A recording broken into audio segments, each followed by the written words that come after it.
Hey everyone, and welcome to this week's episode of Fight Chat Friday. This is episode 170, and this week we're looking at the inverse of success. These are the things that you can do if you want to be unsuccessful in your sparring, or maybe these are the things you need to avoid in order to be successful. So it's just an experiment or a thought experiment in looking at things from the opposite side. Instead of what you need to do, let's just talk for a change about, what are the things that you need to not do. So not so much of a video in terms of showing you fights and showing you examples of this, because we'd hate to single people out for their mistakes. But so maybe we'll just talk through this and you can identify times when it's happened for you in the past, because this is definitely true for most, and hopefully you'll get something out of it. So Richie, our very first one, a little bit of fear of pulling the trigger. Yeah, so this is one of the biggest factors of not being successful, I think, for colour belts. They kind of almost are hesitant to pull that trigger and put themselves in the position. Sometimes they just, it's also tied in a little bit to the psychology of sparring, whereas you're not really willing to pull that trigger because maybe they're going to counter you, maybe you're not sure what they're going to do, but that has to be one thing that you need to nail down, especially coming into black belt level. You must be able to pull that trigger when you need to, and you have to pull the trigger more often than your opponent. Simple, but really, really, really crucial. So the next one we're looking at is predictability. So one of the things that makes, let's say, counter-fighting much, much easier is if your opponent has some predictable tells. So they step before they kick, they drop their hands before they go to blitz, or they pick up their front hand before they pick up their front leg. Simple things that are pretty common to see. Maybe you have a pattern of always bouncing 3 times before you do something. Watch your videos back and look for actions or repeated examples that really just give the game away for your opponent. Equally, you might have a favorite technique to start with. It can be really simple things, but working quite hard on making your rhythm a little bit less predictable, setting rhythms and then breaking them yourself so that your opponent can't easily judge them, varying your attacking style in terms of the length of the kicks or the distance that you're covering, whether it's a single or a double. All these things will go a long way to making it harder for your opponent to read your first intention and to make a very good reaction to what you're doing.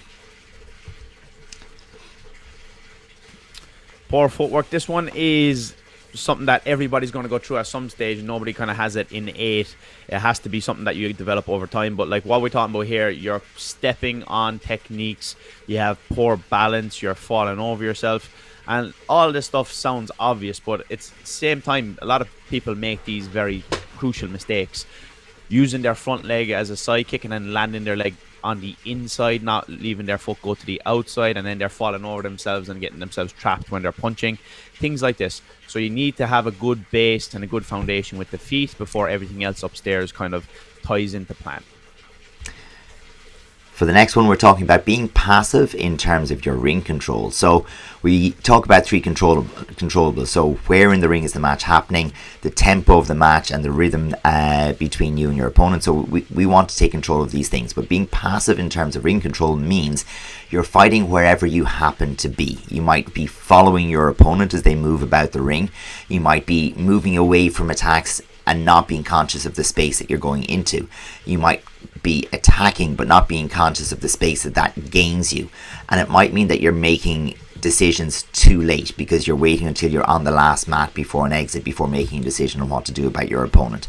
So always, as you're sparring, you should be paying some attention to where in the ring the spar is happening, where your techniques are to take you, and where you'd like your opponent to go. So be proactive and positive rather than being passive and reactionary on that particular element of control. Next, we have this idea of failure to maximize your opportunities and your chances. So when you do get an opportunity, you have to maximize it, and that means when you get into range, are you going to be able to dominate that exchange? So you don't want to just go into exchanges by getting all the hard work done with your distance control, managing getting through those ranges, and then just go in there one shot and then you're bailing out again. You want to maximize your efficiency while you get in there, maximize the high value scores such as head kicks, things like that. So we see some of the best fighters, they're really good at this. They get into hands and maybe they finish with a body kick or even a head kick for maximum points before they come back out of contact again. So not only this as well, but you need to find the opportunities that you have. If your opponent is making a mistake and there's opportunities there and openings, you have to be able to capitalize on those to get in, because it's a very, very short time that we have in the ring in competitive sparring. So you have to maximize the opportunities you have to get in there and get scores on the board. Our next point is neglecting your defensive skills. So what do we mean? There's quite a lot of things that come under these defensive skills, including, as Richie was talking about just a moment ago, the footwork. But we are also talking about simple things like, if you're going to be carrying your front leg, you need to be covering your head, in particular your chin, with your trailing hand. So very often people will have a trailing hand that goes behind them. You might not have your front hand high and covering the possibility of a person coming over the top of the leg, especially while attacking to the hip. In terms of your defensive footwork, you might not have enough room in your stance in order to be able to retreat and maintain distance. So if you have a longer stance when you're defending, it makes it much easier to pull your front leg back into that stance and buy yourself some space. Equally, you could be talking about where you are in the ring. Can you move to your back, or have you enough space behind you to move? And when you do move, are you moving too far so you don't have the opportunity to counterattack or interrupt your opponent's next follow on? So some of these things as the basics. We've done videos where we talk about the hierarchy of defensive techniques, in terms of not being there in the first place, having a direct counter, all the way back towards maybe leaning the head or leaning back to avoid. And we know where we would want to be in the first place. That direct counter would be, fantastic. But you need to pay attention to these defensive skills. You need to work with live opponents who are trying to score against you and not just trying to offer you shots so that you can counter or defend. And the more you work with a real opponent, the better you will get in terms of your defensive skills. Lower work rate, this is something that is very, very important, and it's probably something that you can start with right away, and it's a practical one. So what you want here is you want to be very active, but also you need to balance that with not going crazy gung-ho and creating just chaos for yourself with no real balance or control with what you're doing. So you need to work harder than your opponent, sure, but you need to also do it in a controlled manner. And it's hard to find that balance at the beginning, but you do need to outwork and practice outworking your opponent. Our next one is about a lack of adaptability, and this is the idea that if plan A doesn't work, try plan A again. You will definitely need to be able to adapt to a different opponent, or to the fact that your opponent may have studied you and figured you out. Things that you can do in this regard are what we're talking about all the time. Have some constraints when you spar. So never spar with no particular purpose or no learning goal in mind. If you always like to lead with a front leg side kick, take that away from yourself. Force yourself to do other things. If you have challenges sparring a taller opponent or sparring somebody who's evasive and moves on the edge of the ring, find yourself someone in the club who can do that for you, so that you have to find a way to adapt to that particular style. Sticking to what works for you most of the time will mean that it'll gradually stop working for you as people figure you out. So you need to be able to adapt as the game continues to change and as you move on to better and better opponents. Next, we have the whole idea of ignoring the warnings and also the game state. So most people have the luxury nowadays of having scoreboards, and it's something that you need to practice to get good at, to be a competitive international fighter. So you need to be aware of the warnings, where you're at all the time, and you can practice this in your training by anytime you make a mistake, whether you hit to the back, whether you fall over, leave the ring space, whatever that may be, you're keeping track of those in your head. And the more you practice this, the better you'll get at it as well.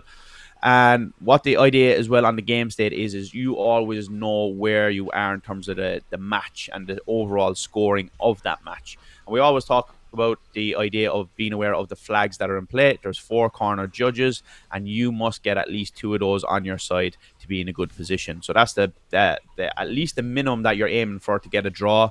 And then after that, you're trying to take more than your opponent, obviously. But you need to be aware of what's at play, what's available, and this is a skill. So the earlier you get kind of used to this and aware of this, the more you can maximize on this. If you just go in and you don't have any notion of what the score is or what your warning state is, chances are you're going to lose, especially those close matches. You'll get away with it against opponents who are much weaker, but any fighter who's close to you at a similar kind of skill level, chances are you're going to lose out those matches most of the time. Okay, our last one for today is emotional disruption. And what we're talking about in this case is the kind of situations that can emerge within a match where you become a little bit stressed, you become a little bit out of place or out of sorts because something has happened. So this can happen for good reasons and for bad reasons. So you get a 3-point score early in a match, you're elated, you know you have the potential to do very well now, but you're not thinking in terms of what's important to do next. Are you consolidating that score, building it? Are you pushing forward and doing all of the things you plan to do just with the bonus of points in the bank? Or are you already thinking about the results? Maybe you've just done something silly, you've conceded some space, a warning, you've got or maybe you've conceded that 3-point score. Are you doing the most important thing that comes next? How much are you thinking about the things that you can't influence, like the decision of the judges, what's just happened in the past, what your opponent might do, and how much are you thinking about what it is that you can influence? So how do you change those controllables? How do you change your work effort? How do you change the distance between you and your opponent, where the match is happening in the ring, or the tempo of the match? These are things that you can change. What techniques, what shots you're going to select. So the emotional disruption part of it is where another person is able to get inside your head, disrupt your train of thought and your flow, and make you spar or react emotionally instead of consciously and rationally. You're making poor emotional decisions, and eventually that will cascade into poor results. There we go, guys. So I hope you enjoy that. Catch us again next week for our roundup of 2023 in episode 171. We'll catch you then. Bye now.